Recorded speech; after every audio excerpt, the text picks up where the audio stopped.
You know what they want you to know. They tell you what they think you should know.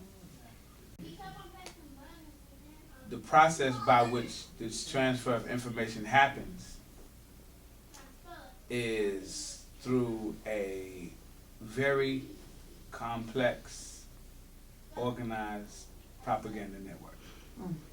That's how you know what they want you to know, and they tell you what they want you to know. So that thing is on 24/7. It happens through all of their functions. It happens through T-shirts, internet. It happens through word of mouth, of course, TV and chemical waves, brain waves. You know, everything begins to be our vehicle for them to carry, and them would be the state. Now, the state has a vested interest in that propaganda because it intends to control the population at large: white, black, yellow, brown, red. You know, that's why even the states, the choices that we have are not really choices in what we learn. They're really just other angles, and not really. So, with that being said, it is extremely important that we have voices independent and well politicized to be able to give an opposing point of view to what we've been inundated with 24 hours a day. And so it's almost impossible to do it because the deprogramming process would have to mean an almost totally detox from American propaganda, which is hard to escape while you live in these borders. So that's kind of like a roundabout, like why we need independent thought and mind and media. Beautiful. And I just wanted, we have this idea of poverty scholars because none of us are formally educated. One of our cats, Vivian, on welfare, got a paper, as I call it. I work the system. But I got a 6th grade education, and that's one of the ways that I can be silenced. And I really, that's why I was really interested by the way you were talking about how we need to, push through that by any means necessary.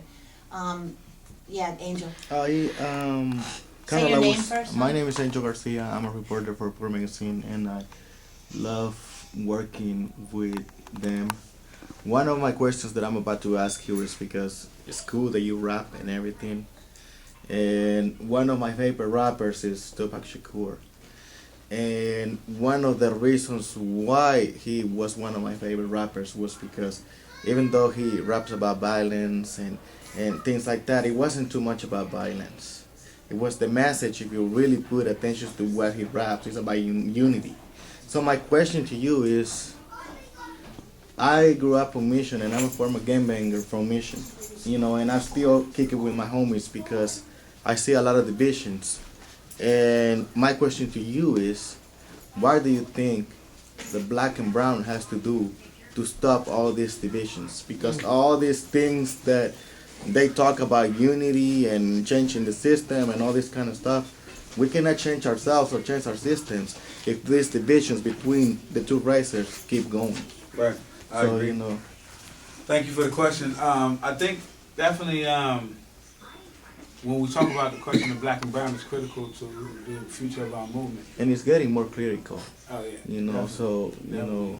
Definitely. I think and the reason why it's getting more critical is because of the question of immigration in this country, and exactly where the borders and who the borders belong to, which belong basically that they belong to you. You know what I mean? They don't belong to the people in America. They belong to the stolen Mexican Chicano population. Well, see, I Islam, who were pushed past the borders and who were once the Taínos and Arawaks, the indigenous people, and they hit them with a colonized name. And then, so I think that the unity of black and brown is central to the expansion of our movement as a whole. Right now, our movement has a character, and definitely from the Black Panther Party, developed a character that was synonymous with poor black people struggling inside of America.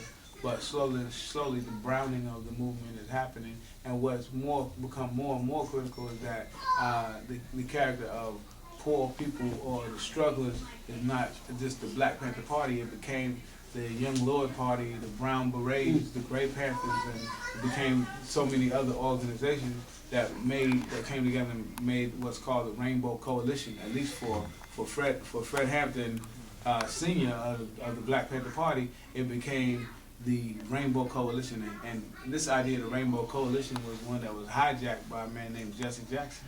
And he actually ran for office.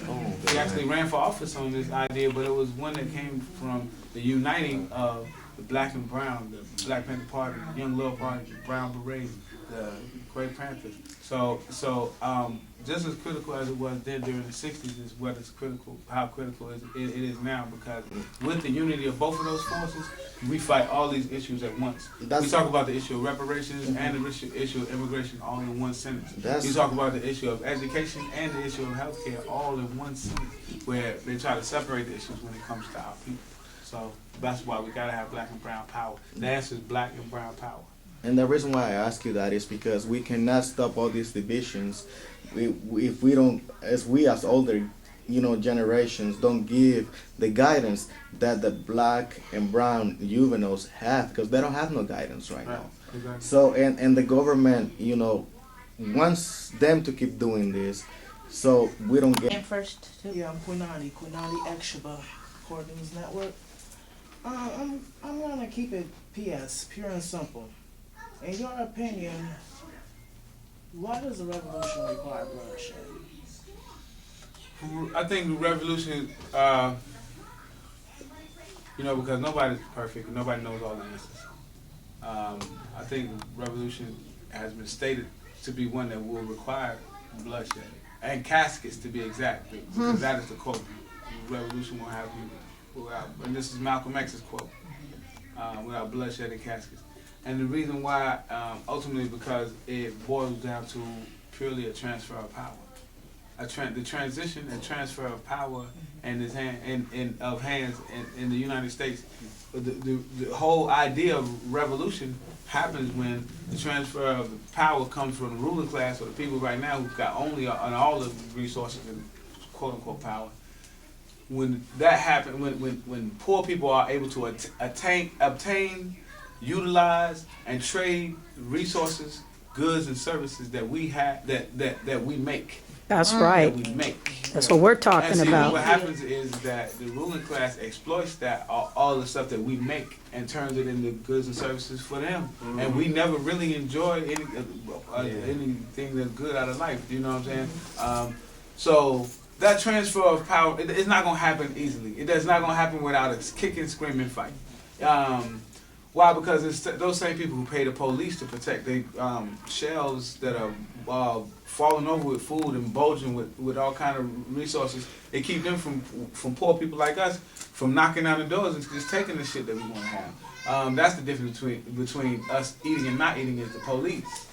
So when we're up against the state and the system in that kind of way, and we only have the choice between eating and not eating, and what stands between us and the police, you're gonna have a violent act. And so when you're talking about the transition of power, which is going to mean resources and self-determination into the hands of the poor people or the powerless people, the bloodshed and caskets happen when we clash with their security, and that's the police.